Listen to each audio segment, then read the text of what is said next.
Good afternoon. This is the Board of County Commissioners meeting. I'm calling this meeting to order. It is 2:02 p.m. It is Tuesday, April 5th, 2022. I am Carolina Mejia, Chair of the Board. To my left is Commissioner Gary Edwards. To my right is Vice Chair Ty Menser. To his right is our interim county manager for today, Jennifer Walker. And to her right is the clerk of the board, Amy Davis. So with that, we will start with the Pledge of Allegiance to be led by Vice Chair Menser. Okay, please join me in the pledge. I pledge allegiance to the flag of the United States of America and to the republic for which it stands, one nation, under God, indivisible, with liberty and justice for all. Thank you, Vice Chair Menser. Would you like to do a land acknowledgement? Yes. We would also like to start today's meeting with the land acknowledgement. We would like to acknowledge the Indigenous Salish peoples who have lived on and cared for the land and waterways of this county since time immemorial and who still inhabit the area today, specifically the Squaxin Island, Nisqually, and Chehalis people, our sovereign tribal partners. Truth and acknowledgement are critical to building mutual respect and connection across all barriers of heritage and difference. The purpose of this acknowledgement is to disrupt ongoing erasure of injustices done and to remember history as a stepping stone towards healing. Thank you. Next, is there an approval of the Tuesday, April 5th agenda? Madam Chair, I move to approve the proposed agenda for Tuesday, April 5th, 2022. Second. It's been moved and seconded. Any discussion? I'll call for the vote. Commissioner Edwards? Aye. Commissioner Menser? Aye. Commissioner Mejia? Aye. Next is the approval of the board meeting minutes from March 29th. I move approval of board meeting minutes for March 29th, 2022. Second. It's been moved and seconded. Any discussion? I'll call for the vote. Commissioner Edwards? Aye. Commissioner Menser? Aye. Commissioner Mejia? Aye. Next, we'll be doing a presentation, the introduction of new public works employees. Thank you, Madam Chair. I actually have the privilege of introducing 6 new Public Works employees. Let's see, I'm trying to see if I can see them. If you're here and you want to turn your camera on, if you've logged in, that would be fantastic. Renee Chapman. Renee is an accounting assistant 2 in our financial and asset management team group, and she will be providing customer service to our utility customers and internal public works staff. Her responsibilities include daily cash deposits, processing accounts payable, maintaining credit cards, issuing purchase orders, and other financial accounting support. We have Tyler Ledoux. Tyler is an assistant maintenance technician in road operations working in the vegetation management crew. So his duties include mowing, trimming tree branches, and maintaining stormwater ponds. And then we have 2 individuals, 2 building and grounds maintenance specialists for parks and trails, Cassidy Gullickson and Rocky Hinkle.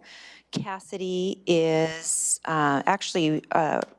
was with us for 3 seasons, a total of 1.5 years as a seasonal employee and now full-time. And then Rocky Hinkle. Rocky is actually a veteran. He spent 4 years in the United States Marine Corps and was stationed in Quantico, West Virginia, and overseas in Afghanistan. Both of them are responsible for working on open space throughout the county and maintaining maintenance, repairs, and cleanup work on our parks and trails facilities. And Spencer Byers. Spencer is an engineering technician 1. Spencer's in our survey group and working on assisting our folks out in the field as they are preparing for ongoing construction projects that we have and using GPS. And Mr. Sam Bloom. Sam is an associate civil engineer in our traffic engineering and operations team. He is working on planning studies, traffic data collection, development, construction, plan review, concurrency management, and other traffic calming programs. He is a graduate of St. Martin's and actually spent the last 4 summers as an intern with our department. So we know that people have choices of where they choose to work, and we are glad that they chose to work here, Thurston County Public Works. Thank you. Any of the employees would like to say anything? They're like, no, we're I would just just like to say thank you for giving me the opportunity to work here, and it was a pleasure meeting everybody. Commissioner Edwards? I'll just tell you all, welcome. You're working in the best place there is to work, live, and recreate here in Thurston County. I'm kind of prejudiced, though. Welcome to everybody, and yeah, this is where I wish I was on the Zoom with you, so I could at least see your faces a little better, but we'll meet at some point. So welcome aboard. Yes, I'll echo what my seatmates have said. Welcome, and really, you know, it's great to see you a little bit. It's kind of hard to see your faces, but I'm hoping I'll meet all of you soon. So with that, we'll move on. Next, for the opportunity for the public to address the board. Now, the Board of County Commissioners welcomes comments from the public. However, there are some guidelines governing such comments to ensure they are appropriate and do not take advantage of the fact that most meetings are televised. So the general speaking guidelines are as follows. Please introduce yourself, including the address you reside in the county. Please address the board, not the audience or staff. Please silence your cell phones for those of you in the boardroom. The board does not respond to public comments. The county manager will follow up on specific items. Speakers are limited to a total of 4 minutes to address the board. Meeting attendees cannot donate their speaking time to another person. No comments that are lewd and offensive, inflammatory, hateful, defamatory, or discriminatory in nature. Please be respectful. No outburst of any kind. No comments that are commercial in nature, such as promotion of a for-profit business. All materials provided to the county may be considered public records, subject to public release upon request pursuant to the Public Records Act, Chapter 4256. And no remarks about pending land use permits or similar matters that could eventually come before the board and appeal. Thank you for your cooperation. And so with that, we will start with Melissa Couch and Debbie on standby.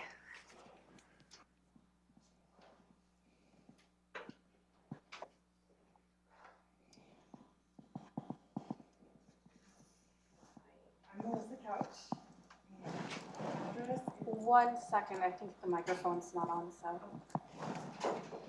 Sorry.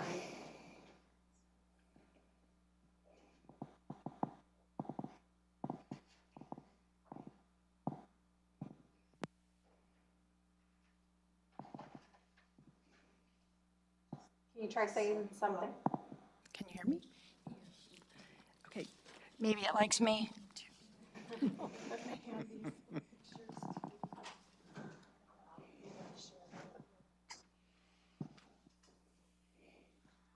My name's Melissa Couch. I live at 10510 173rd Avenue Southwest in Rochester.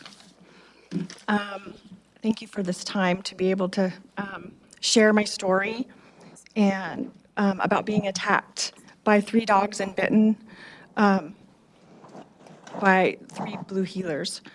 I'm wanting to just bring awareness and to you all for the lack of help that we've received from our community service, our public services.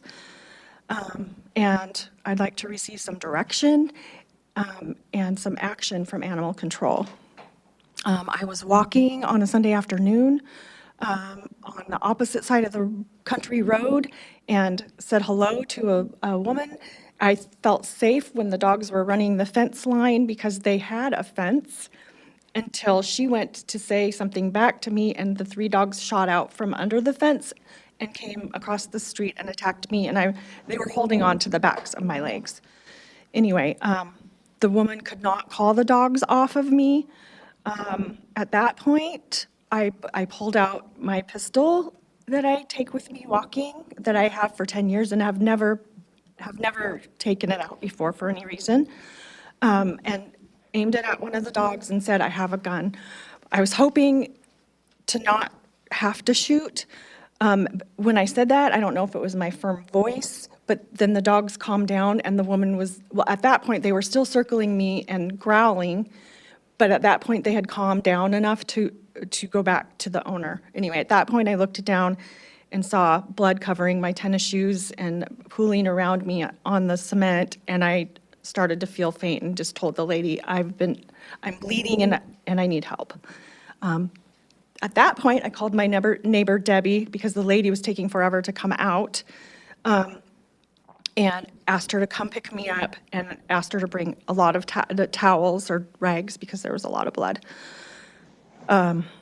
Anyway, I just want to say that the story's a little longer, but we called the sheriff. They said once we got back from the urgent care at the hospital to give a call and they'd send a sheriff out to take an official report. We did that when we got back home that evening, and he acted, it was a different sheriff, and he said, well, what do you mean? We don't have jurisdiction over this unless somebody sicks their dog on you. Or, yeah, unless they purposely sick their dog on you. So it was the 3-day weekend. This was on a Sunday, so I couldn't get a hold of Animal Services until Tuesday, although I tried and left a message. And long story short with them, I did make a formal complaint with them with pictures. And now we're at the point where they say they can't do anything because there were 3 dogs and they can't pin it on one dog. I said it was all 3. But they said unless they can link, they have specific criteria that is to be to a specific dog. So basically, I'm at a standstill right now. And don't know what further action that I can take.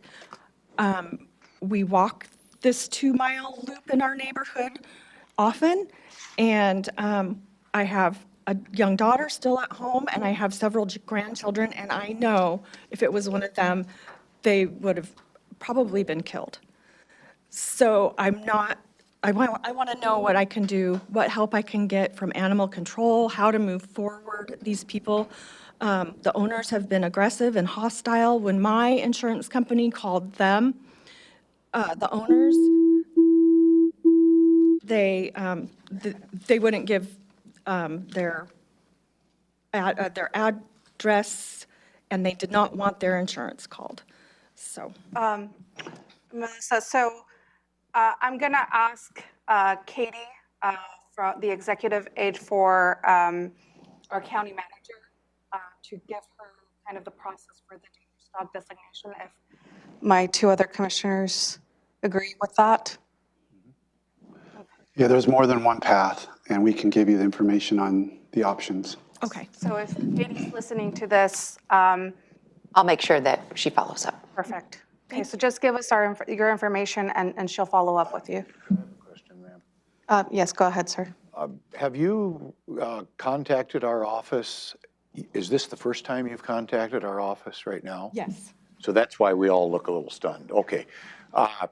I don't know the process. Sure, we don't expect that. Thank you very much for coming in, but we're going to. My name's Debbie Swecker, and I've lived down there for 50 years, and we walk these roads and ride our bikes routinely. And there are several homes that have aggressive dogs, and we're not sure what to do because animal control is giving us no assistance. And it's to the point where we're thinking, how do we protect ourselves?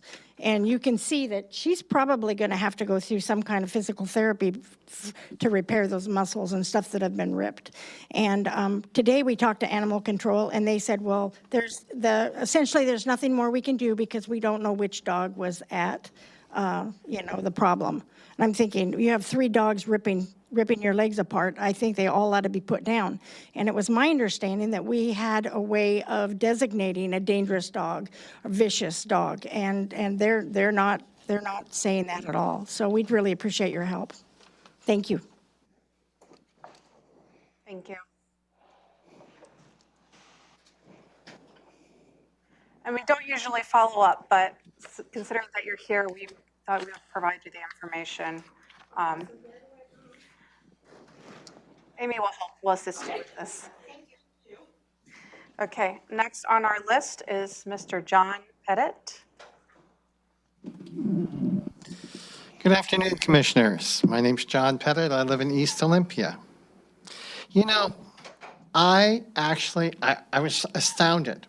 I drove in a driveway up here, just into this place, and it says Thurston County Courthouse. This is the courthouse. Now, I'm acting astounded. I'm not astounded at all, but I want to be able to read something, because I did send in an email and several emails in recent time regarding the courthouse and the potential of trying to move some of the elected offices out of the courthouse. So let me start out here by reading an RCW, the state law. RCW 3616.090, office space. The boards of county commissioners of several counties in the state shall provide suitable furnished office for each of the county officers in their respective courthouses, and may provide additional offices elsewhere for officers at the board's discretion. The reason I've been writing you is because it has been made clear there's an intent to move a number of the elected offices out of the courthouse. Now that is illegal. It doesn't take a law degree. And I know two of you actually went to law school for a while at least, or graduated. That doesn't take a law degree to decide, well, either they're in the courthouse or they're not in the courthouse. And what I'm bringing forth is the question. And you don't have to answer it. You can plead the fifth if it's your intention not to follow the law. But are you going to follow the laws of the state of Washington? That's a pretty simple question. Are you going to follow the laws of the state of Washington? The law of the state of Washington says these officers will be in the courthouse. Now, you can have satellite buildings out there. If you think it's a value to spend $2.5 million a year plus to have a satellite building in another location, but it is mandatory to have all of the elected offices right here in this location. Now, like I said, you don't have to answer whether you're going to follow the law or not. Which brings up another quick little area I'm going to suggest to you. I know some people would like to be reliant upon legal advice. Well, you are provided an attorney through the prosecutor's office to help give you legal recommendations. The particular one that this office seems to have has probably earned a title of maybe being the absolute worst legal counsel for any county in the state of Washington. In fact, even the issue about moving the Law and Justice Center to another spot went to the Supreme Court, and she was beaten by another group because they applied the law. They applied the Constitution. But further, she also had been through other elements like Maytown, cost tens of millions of dollars. You are educated people. Mr. Menzer is an attorney. I think he has the capability of understanding basic law. You can read it. You can make your own assumptions of it. But please explain to me simply how you can see anything different than the offices need to be here. And then I do want it in writing. You can answer right now. Are you going to follow the laws of the state of Washington? Thank you. Thank you. Next, Mr. Terry Ballard.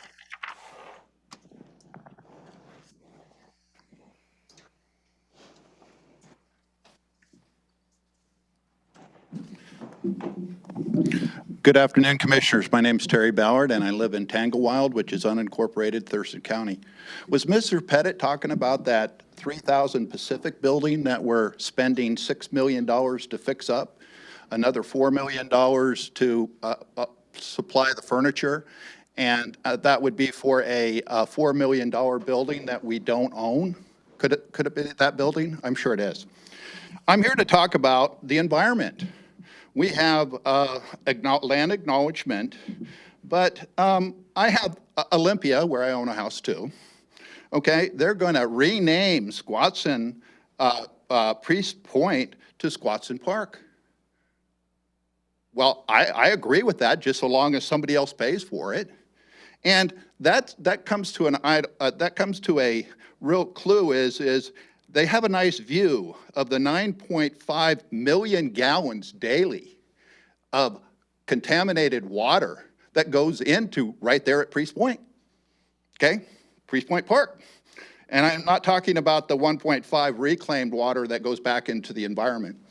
A drop of oil, as a hazmat guy, drop of oil will contaminate millions of gallons of water. But we seem to put our 5% that we can't get rid of, and it's not potable water. And we have ways to do that, to make it potable water, and we have ways to make it efficient, like back into the green. But we decide to just, it's all about money. It's not about the environment, it's just all about money and who gets the money. And it goes to show on Martin Way, we have another lot plant over there. But we seem to have a problem with septic tanks, even though 1.5 million gallons of fluid goes back into Woodland Creek. Really? Reclaimed water going back into Woodland Creek? Is that another name for contaminated waste coming out of our waste facility there? Okay, and then that goes into Lot Hawks Prairie and the recharge basin as well. Okay, and another note, I see a lot with Mr. Pettit, I see a lot of things coming out of the road fund. Are we in charge of this road over here by, I think, Red Lion, this hotel over here? There seems to be a lot of holes in it and stuff, and everybody just puts a cone there. I'm just wondering what my taxes are paying for. You know, what my taxes are paying for. Another thing I'd like to mention are these lake districts. How are the lake districts spending money on something the state owns? Don't we have a weed thing that we pay for? Yes, we do. But do we pay it? Do we pay it out? No, the lake district pays us out for a lake that the state owns. Okay? Oh yeah, they're giving a break on stormwater, but let me tell you, you're not the stormwater god. You just have a permit to run it. Okay? So what makes you the right to give them a break on stormwater, and what gives you the right to spend money on state land, state ponds, state, what gives you the right to spend the money on that? You know, I mean, every time Olympia or Lacey or everybody wants to get the urban growth area into their city, we're spending millions of dollars to give them tax money and fix up this thing before we give it to them. Why are we doing that?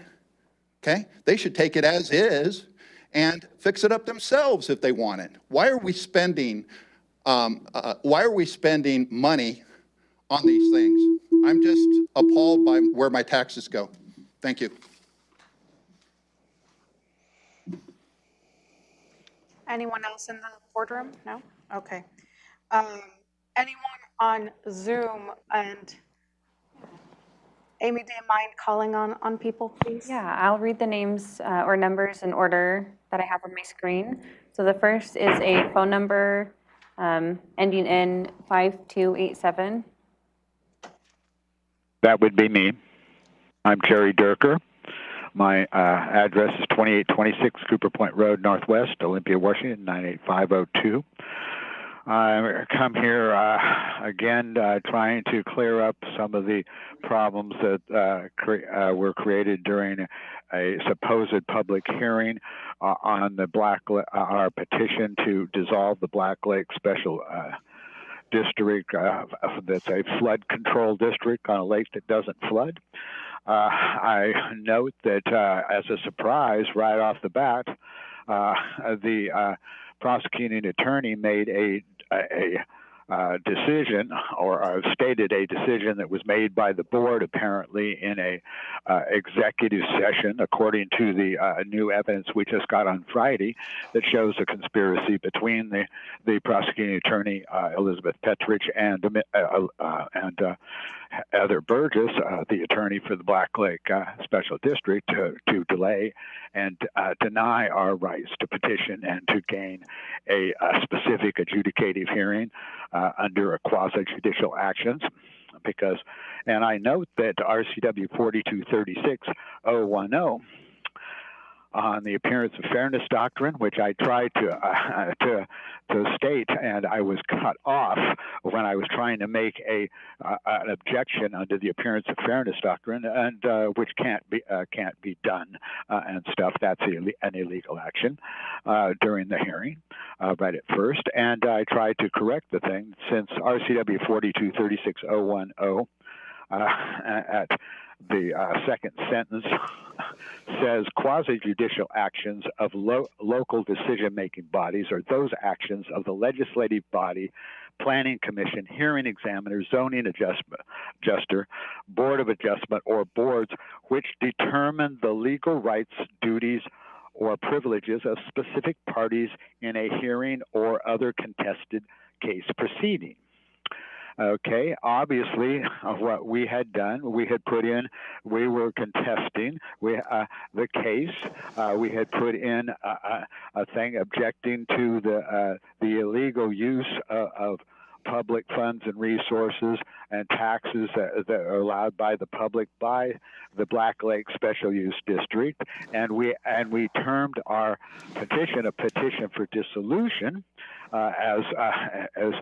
because you're supposed to file those petitions for dissolution under WAC 8938-220, and when you ask for a dissolution, that's the alternative relief you get under RCW 8938-225, which is has no provisions for petitions other than those in RCW 8938-220.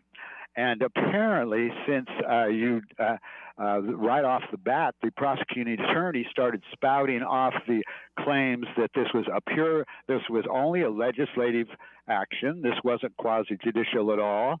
And her statements right there show that they had that there was a decision had been made, and now we have evidence that there was an executive session that was done in the back room, and one of Ms. Petrich's emails back to Ms. Burgess says, yes, the board will be setting a public hearing for March 8th. This was dated February 2nd. Before anybody knew that this was going to happen, and before it actually happened, the hearing will be under 8538-220. We'll be taking comment on suspension of operations and not dissolution of the district. I'm sorry, but that would be an abridgment of our rights to petition the government for the redress of grievances under RCW 8538. Thank you. And so thank you very much. There's a problem here.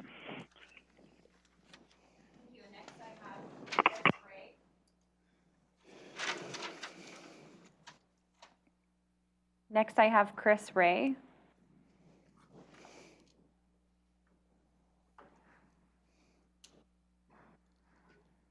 Yes, hello. Can you hear me? Yes, go ahead. Okay, I'm Chris Ray, and I live on the 800 block of Cushing Street, Southwest Olympia 98502.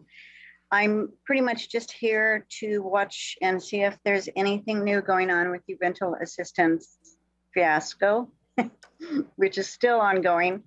And that's pretty much it. Thank you very much. Thank you. Next, I have Esther Cronenberg.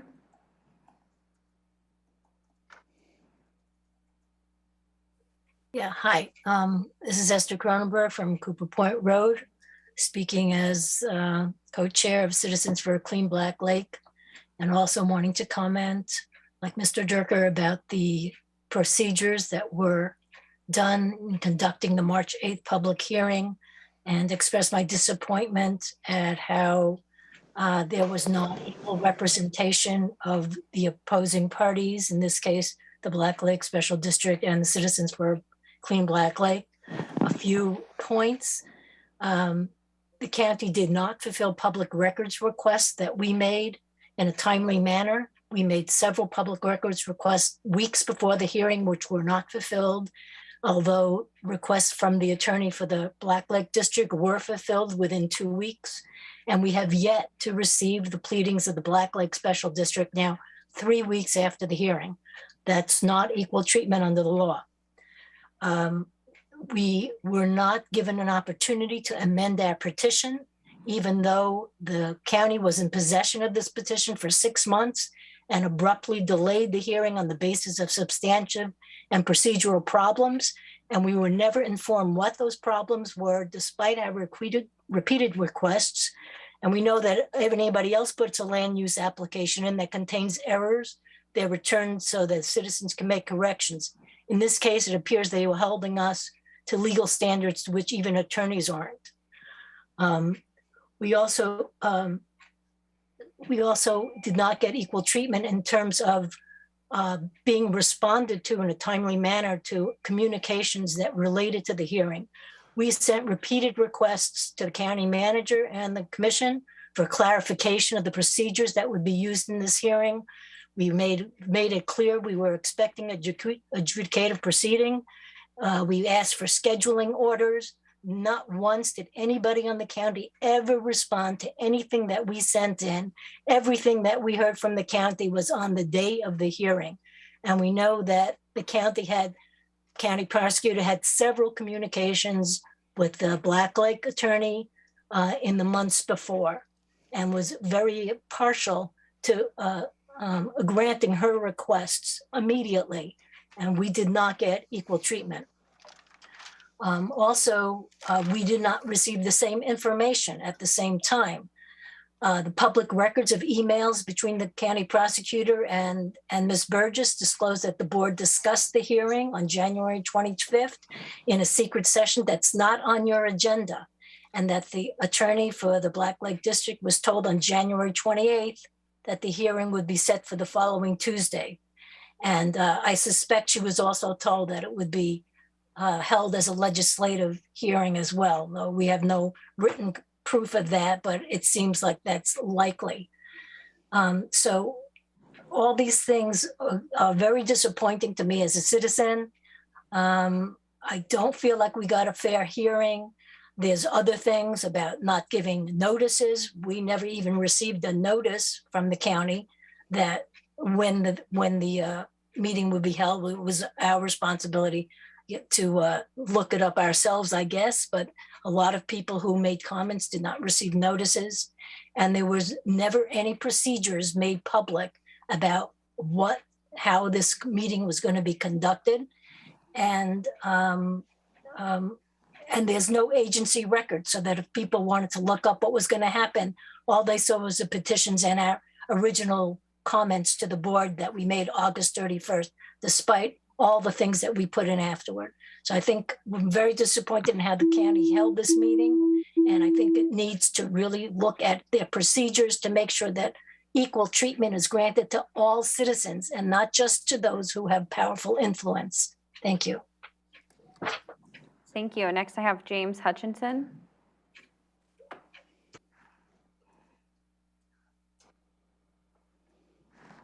James Hutchinson.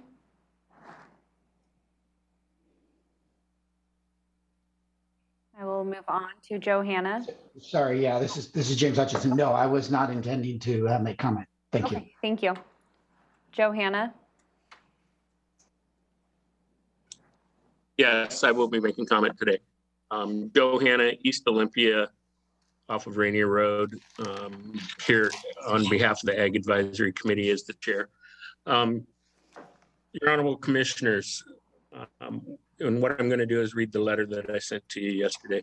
We're writing to inform you that the Thurston County Agriculture Advisory Committee strongly believes that the loss of agricultural land in Thurston County has become both a crisis and an emergency, requiring immediate and serious action by the Thurston County Board of County Commissioners to prevent an impending disaster. statistics are frightening. From 2012 to 2017, Thurston County lost 14,388 acres of farmland, or 19% of our total farm acreage. The highest rate of loss among Thurston, Whatcom, King, Snohomish, Skagit, and Pierce counties. Put it mildly, loss of farmland is not a competition that Thurston County should be winning. At this rate of loss in 10 years, just 3,000 acres of farmland would remain in Thurston County. And while this rate of loss is frightening, it is also accelerating, as shown by the recent jump in housing units in unincorporated rural Thurston County. 19% of new units were in unincorporated rural county in 2021 versus an average of 14% each year in the 2010 through 2019 years. The loss of farmland is itself a crisis, but for several reasons it is more than a crisis. It is a true emergency. Why?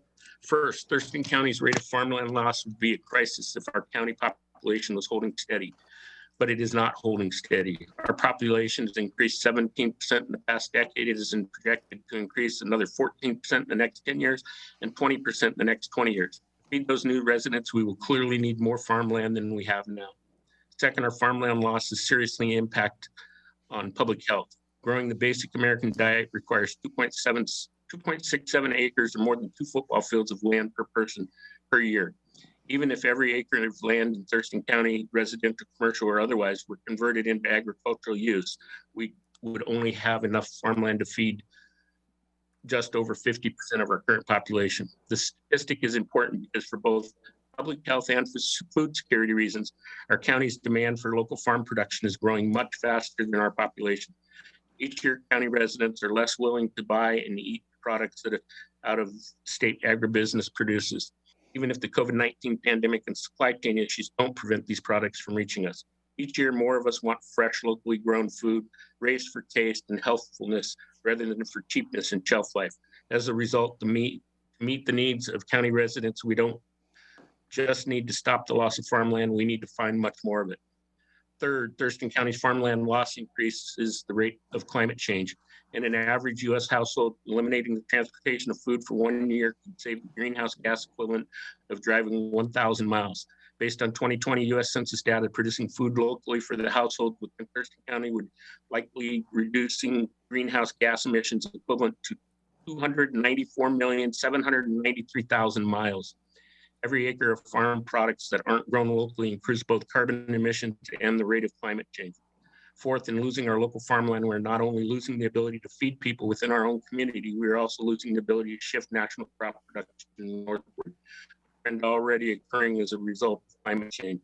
As an example, wine grape growers in California are now looking to transition to production in southwestern Washington, and most of the rhubarb grown in the country comes from Pierce County. Faced with the changing climate and the northward migration of crops, we in Thurston County will have to devote more of our farmland to feeding the residents of our nation. Doing so will require more local farmland. We cannot wait any longer to act and plan for this future needs. So what should we do about the farmland loss crisis? Our committee has several recommendations. First thing that needs to be done is to expand Thurston County's work program for the community-driven review of agriculture policies and programs to include the following mitigation. Thank you, sir.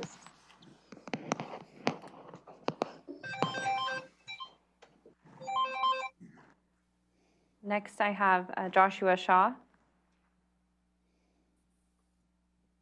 Yes, no comment today. Thank you. Thank you. Pinky Vargas. No comment today here, just here to represent Steve Gilmore from Republic Services. Okay, perfect. And Tony Wilson. No, I have no comment today. Thank you. Thank you. I think that is it. Is there anyone else on the Zoom who was not called?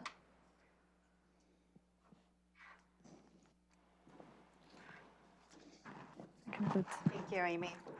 Next, it's our county manager's update. I do not have any specific items to follow up with. Thank you. Thank you. Next, consent items A through B.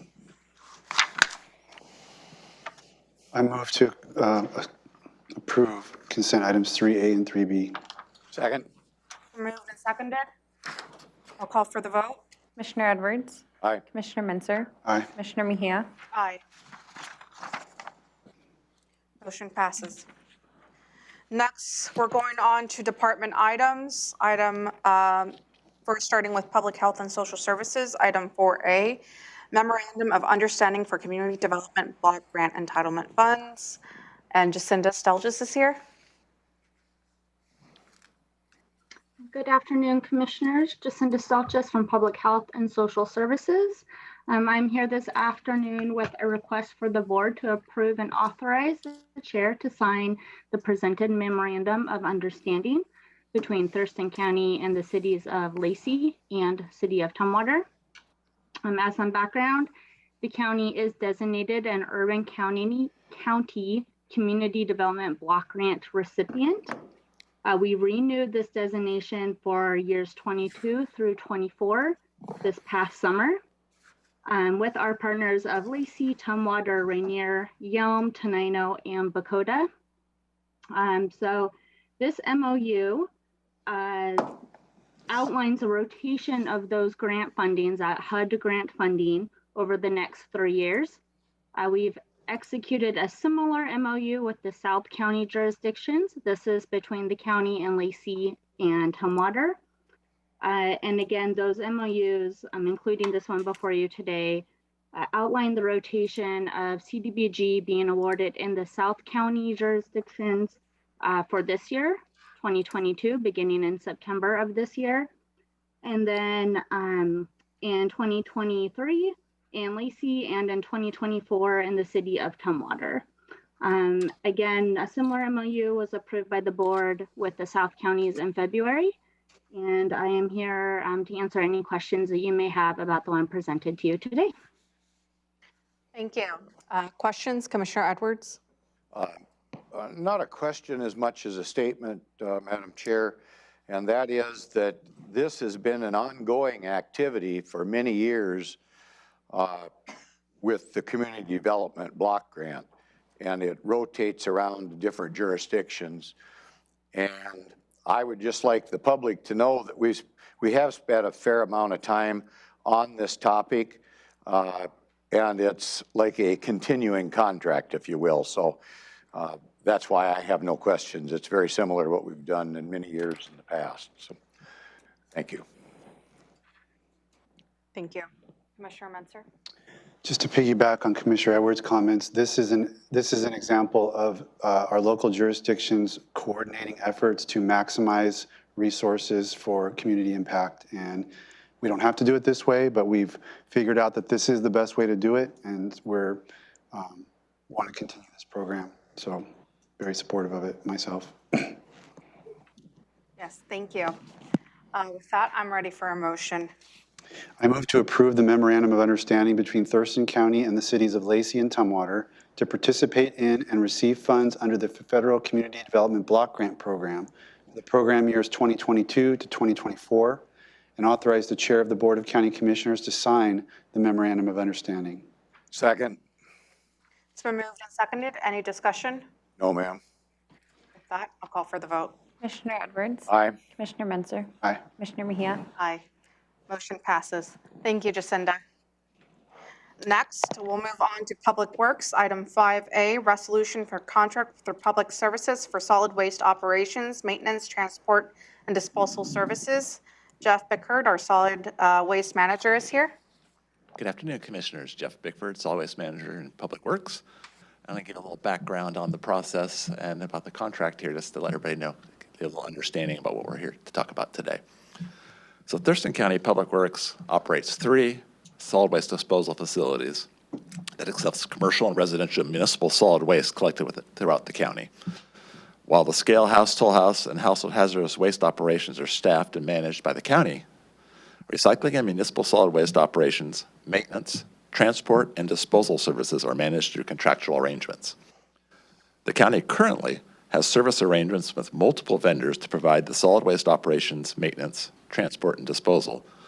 The current contracts are all set to expire in 2023.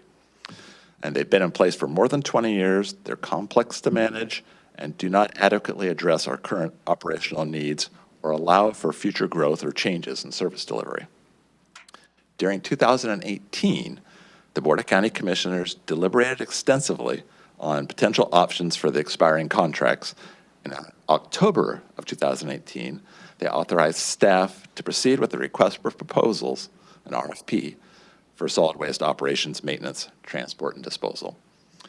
To meet these objectives, an evaluation committee was established, including community stakeholders from various county municipal jurisdictions, and they developed an evaluation criteria and participated in the review and scoring of the submitted proposals.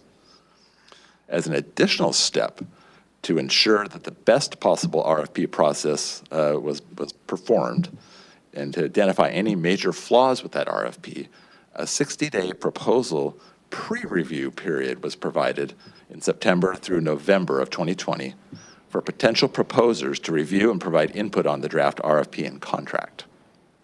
Revisions were made based upon that feedback that was received, and the final RFP was released on January 13th of 2021, with proposals accepted and received on April 8th of 2021. The RFP process resulted in the submission of 3 responsive proposals. They were all scored based on the published evaluation criteria, and the evaluation committee convened to compile the scoring results and rank the proposals based on their aggregate scores.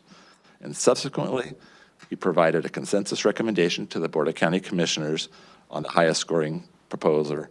And at the meeting on June 29th, 2021, the Board of County Commissioners passed a resolution directing staff to begin contract negotiations with the highest scoring proposer, which was Republic Services. Contract negotiations were held from July through November of 2021, and a draft contract for solid waste operations, maintenance, transport, and disposal services was prepared and reviewed by staff, was reviewed by legal counsel and the proposing company. Staff met with the Board of County Commissioners multiple times in executive session to review and answer questions regarding this contract.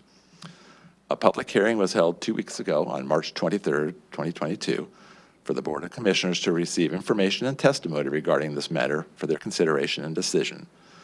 Notice of the public hearing was published 3 times, February 24th, March 3rd, and March 16th, in the official county newspaper of record. At the public hearing, 10 people gave oral testimony, and we received 4 written comments, all of which were in favor of the proposed contract. So as far as the contract itself, the proposed 10-year contract covers operations and maintenance of the county's 3 solid waste facilities, including the Waste and Recovery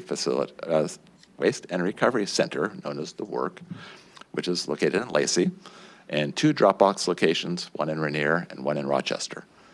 It also covers the transport via rail and disposal of garbage at the state-of-the-art Roosevelt Regional Landfill, which is located in eastern Washington, and which converts methane gas generated by the landfill into electricity, enough to power more than 20,000 homes each year.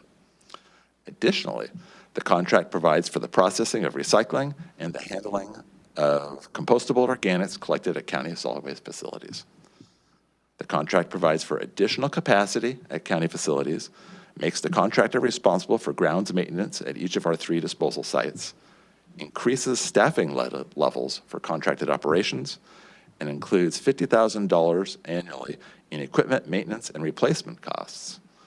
As part of the contract, Republic will also pay all utilities necessary for the work operations and provide new equipment with improved fuel standards and reduced emissions. When compared to current agreements, the new contract is also expected to save the county $1 million a year or more. So, before you today is a resolution that would authorize the county manager to execute the contract with Republic Services for solid waste operations, maintenance, transport, and disposal. And with that, I'd be happy to answer any questions you might have. Thank you, Jeff. Questions, Commissioner Edwards? Yes, ma'am. You said this is a 10-year contract, Jeff. That is correct. And so about how many dollars would that be in a 10-year contract? And approximately, commend yourself and your staff and the folks you worked with, because it looks like we're coming out with a pretty good savings on this. But just what's the total dollar amount? And then maybe the public will understand why I'm asking these questions. Correct. That annually be approximately $18 million a year. So for over the 10 years, that would be about $180 million. And then how long is each extension period, potentially? It depends. So the contract provides that 3 years prior, a little bit more than 3 years prior to the end of that 10-year period, we will decide whether to renew and what that renewal period. It could be up to 10 years for the renewal, but that is potentially variable. Okay. I believe I was probably the harshest critic in reviewing this particular contract, and I put a fair amount of time into it, and I want to compliment everyone involved, because I think the taxpayers have gotten a real good deal out of this whole thing. And I know that here before long, we're going to vote on this resolution, and I'm curious, did we come up with a resolution number yet at this point in time? And let me tell you why I'm asking that question. Section 6 of this resolution is the effective date. And it says, this resolution shall take effect upon adoption. And so when we get done, if we vote for this resolution, when we get done, it's a done deal. And that's why I feel that we need to have a resolution and the date and the signature on this stuff. So I'm just asking, did we come up with a resolution number? Or could we come up with the next resolution number in line, possibly? Yes, we typically assign the resolution numbers after the resolution has been approved. Yes. We can assign this one a number if you want to jot it down. I just think it makes, it's a clarity issue. And for the public's knowledge, I guess I'll just take a quick moment. I mean, we're talking about hundreds of millions of dollars here potentially, and we want to get it right. So recently we did have a resolution that was acted on mid-2021, but it wasn't signed until earlier this year. So 6-8 months later, I don't know what it was. And it caused a lot of confusion as to when that action took place. So I'm just wanting to clarify that so we get that down, and there is going to be no doubt about this action being taken as per the resolution under Section 6. And I have no problem with that. I just want to make sure we get everything right and there's no questions later on.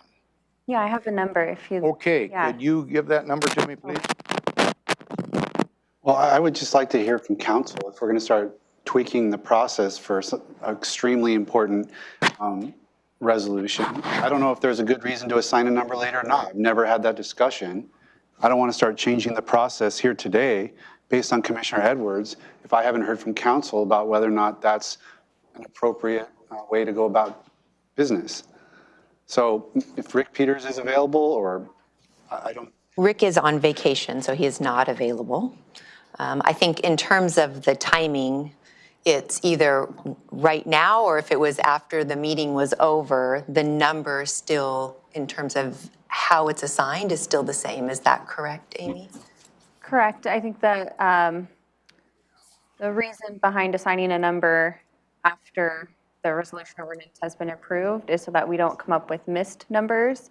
So say an agenda has 3 resolutions for your consideration on it and one isn't approved, then the numbering could be out of sorts. Okay.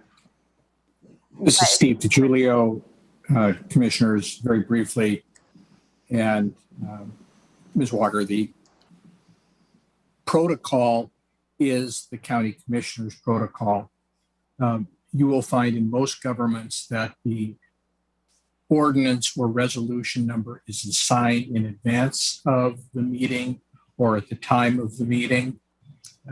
Thurston County has had a different protocol, but whether you assign the number now or afterwards, the fact is that the resolution is adopted and the number is the record-keeping device. Thank you, Steve. Just as clarification, Steve is our outside legal counsel from Foster Garvey.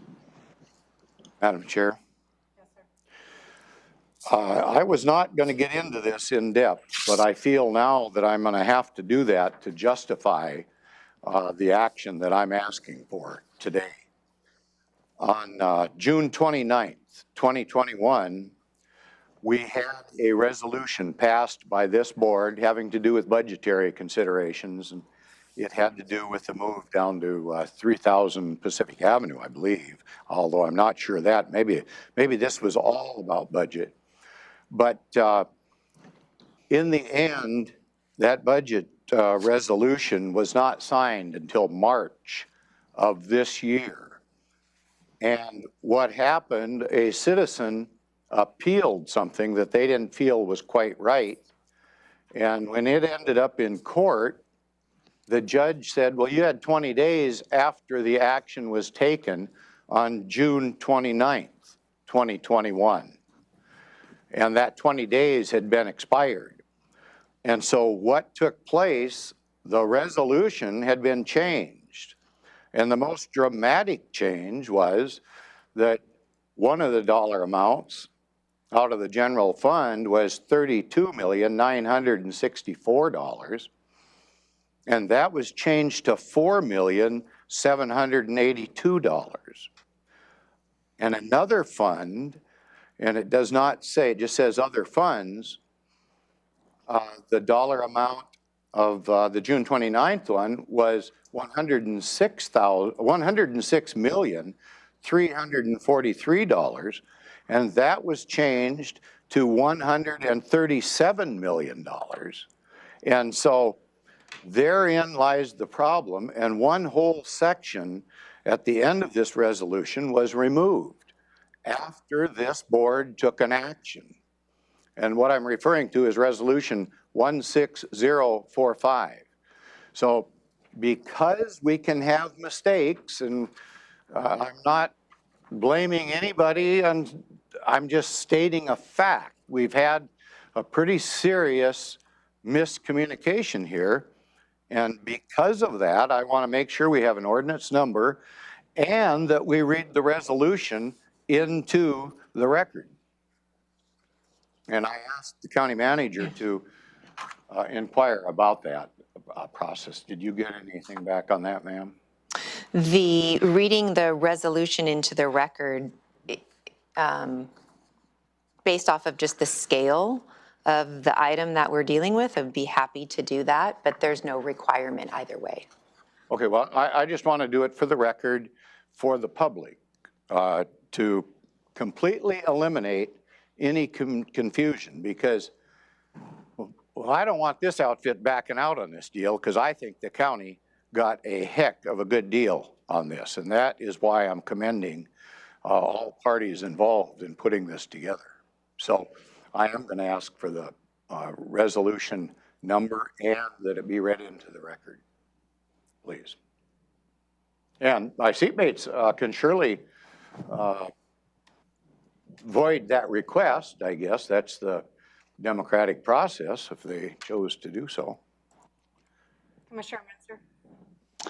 I don't mind if the resolution's read. I don't know that assigning a number is going to solve the problem Commissioner Edwards is describing about changing things, numbers, and people not signing it. Those are totally different issues. But based on what Mr. DiGiulio said and Amy's describing, I don't know that I have a problem with if a number has already been identified. I guess it doesn't really matter if that's the preference of the board. I guess I would abstain as to those issues. I'm indifferent.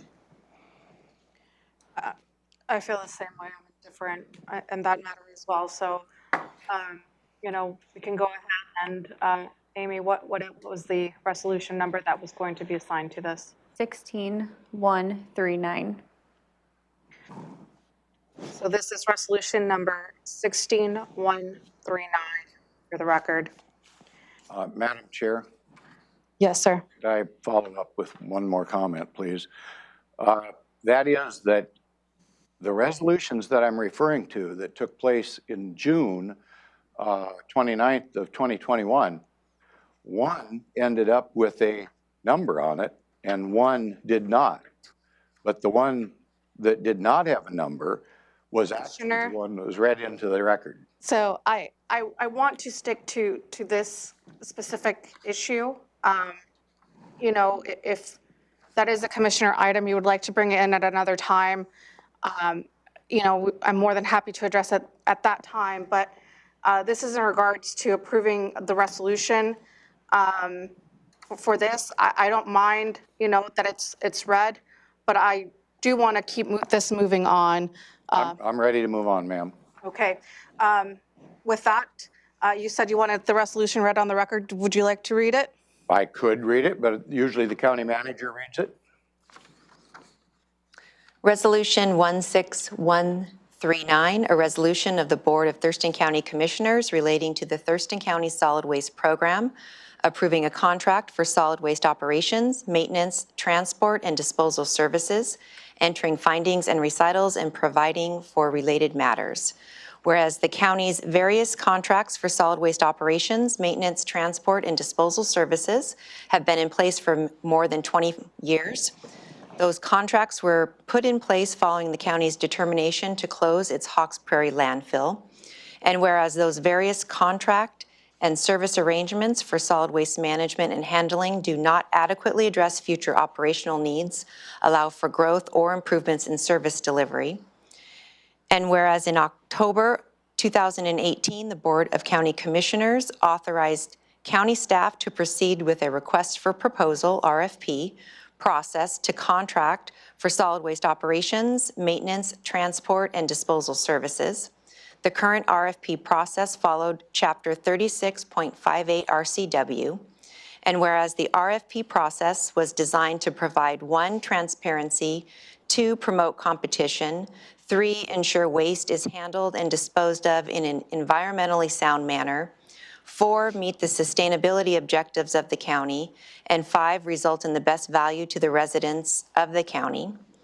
And whereas in September of 2019, an evaluation committee was formed for the purpose of developing evaluation criteria and participation in the review and scoring of submitted proposals, the evaluation committee was composed of representatives of county local governments and the county. And whereas proposal evaluation criteria was developed based on county solid waste management and handling operational needs, the foundational goals and objectives of the Thurston County Solid Waste Management Plan, and to represent a balance of stakeholder interests and perspectives. And whereas the RFP process incorporated the evaluation criteria, RFP materials were made available to the solid waste industry and prospective proposers for comments in advance of the RFP. The RFP was issued on January 11, 2021. The RFP process included availability for tours and inspections of county facilities and questions to be submitted to the county. The county received 3 responsive proposals to the RFP. And whereas the evaluation committee carefully reviewed and scored the proposals based on the established and published criteria, and whereas the proposal scoring results were reviewed, evaluated, and confirmed by the board, and whereas the county determined that the highest scoring proposal satisfies the objectives of the RFP process to meet the county's operational and sustainability needs and provide the best value to county residents, and whereas the Board of County Commissioners adopted resolution number 16041 on June 29, 2021, directing Public Works to enter negotiations with regional disposal company DBA Republic Services to develop a contractual agreement. And whereas the Public Works staff and Republic Services negotiated over several months and successfully came to terms on a draft contract for solid waste operations, maintenance, transport, and disposal services contract. And whereas the contract offers substantial savings to the county in comparison to the current costs incurred by the county and ratepayers for the solid waste program and services, including but not limited to a likely deferral into the future of rate increases to customers. And whereas county staff met multiple times with the county, excuse me, and whereas county staff met multiple times with the Board of County Commissioners to discuss and answer questions regarding the draft contract, and whereas on February 22, 2022, a public hearing consistent with RCW 3658090 was scheduled for March 22nd, 2022 to receive comment on the draft contract, and the public hearing was held as scheduled on March 22nd, 2022. Now therefore, the Board of County Commissioners of Thurston County, State of Washington does hereby resolve as follows. Section 1 recitals. The board takes note of the above recitals, whereas clauses, and incorporates those recitals as findings and determinations of the board through this resolution. Specific findings. After holding its public hearing on the proposed contract, the board determines that it is in the public interest to enter into the contract is financially sound, and that it is advantageous compared to other methods for the county to use the RFP method described in the resolution and followed by the county under Chapter 36.58 RCW for awarding the contract. The Board of County Commissioners authorizes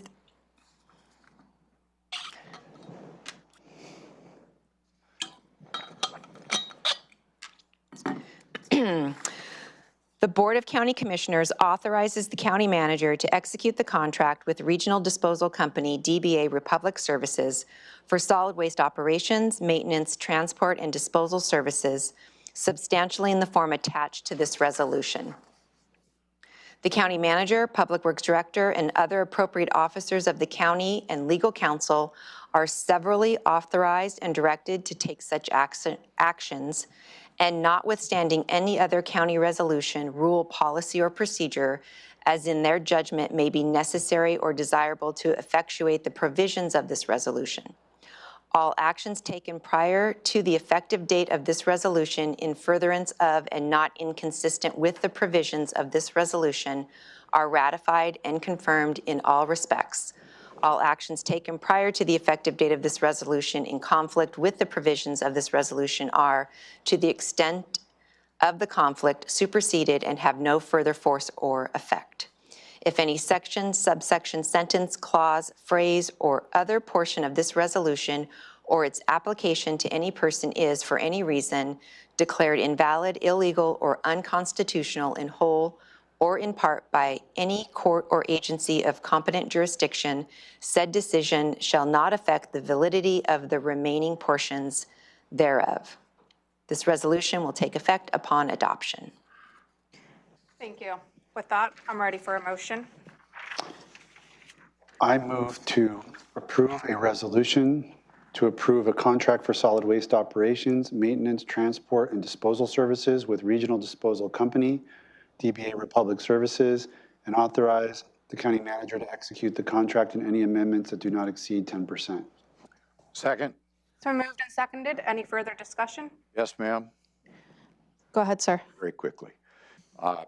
I would just like to further comment that of those individuals commenting in favor of this contract, I might note, I believe it came in after the hearing, but even the contending bidder felt that the county taxpayers were going to do quite well on this contract. So again, I thank Jeff and your staff. Thank you very much. That's it, ma'am.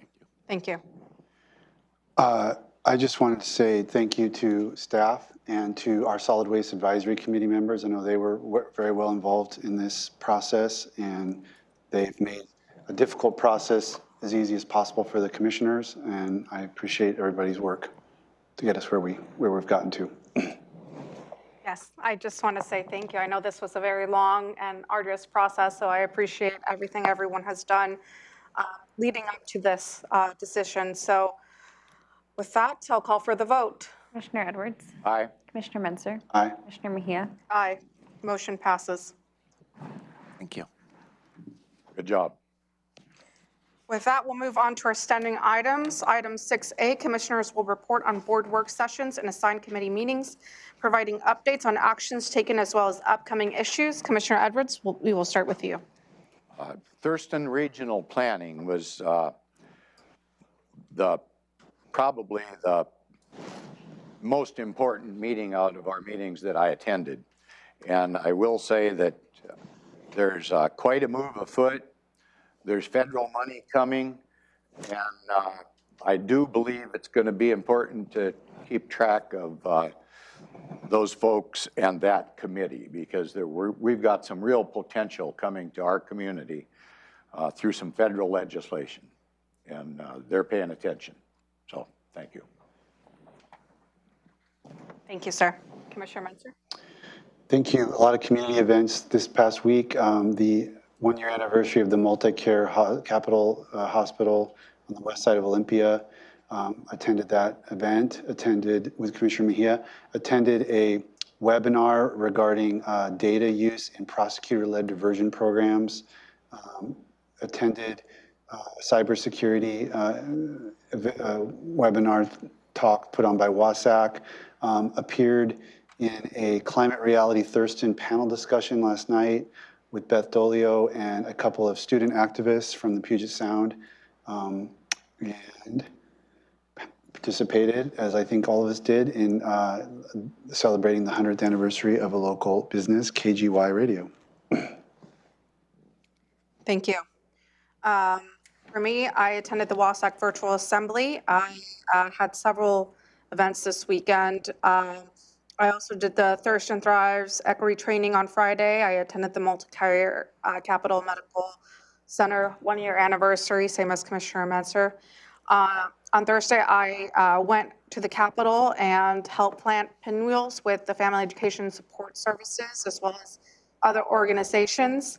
I had a discussion panel with some St. Martin students, some who are hopeful that they will be receiving an internship with the Commission's office this fall. So it's very exciting to see all those students very excited about the possibility. I attended the Puget Regional Transportation Policy Board meeting, and then I also attended a Women's History Month where I did a presentation for WATAC, and I attended the WASAC Boards and Commissions Appointment Process Review Committee. And for anyone interested, I do post my schedule at the end of every Friday if you would like to see more of what I am up to or who I'm meeting with. With that, we'll move on to item 6B. The county managers will review the Board of County Commissioners schedule for the week of April 5th, 2022. Thank you. This report covers the combined schedule where at least 2 commissioners will be present. Following this meeting today, there are 2 public hearings, one for the 2022 Drainage Design and Erosion Control Manual update, the second to repeal Resolution 12083 and propose resolution regarding speed limits on county roads. On Wednesday at 10:30, there is a new employee orientation. On Thursday, April 7th, there is an executive session at 9 a.m. regarding salary commission discussion. The RCW related to this is RCW 4230110-1I. And Commissioner Menzer, I'm noting, will not be present. And then there's a racial equity and inclusion lunch and learn from noon to 1. It's an MS Teams meeting. What was the date on that? On Thursday, April 7th.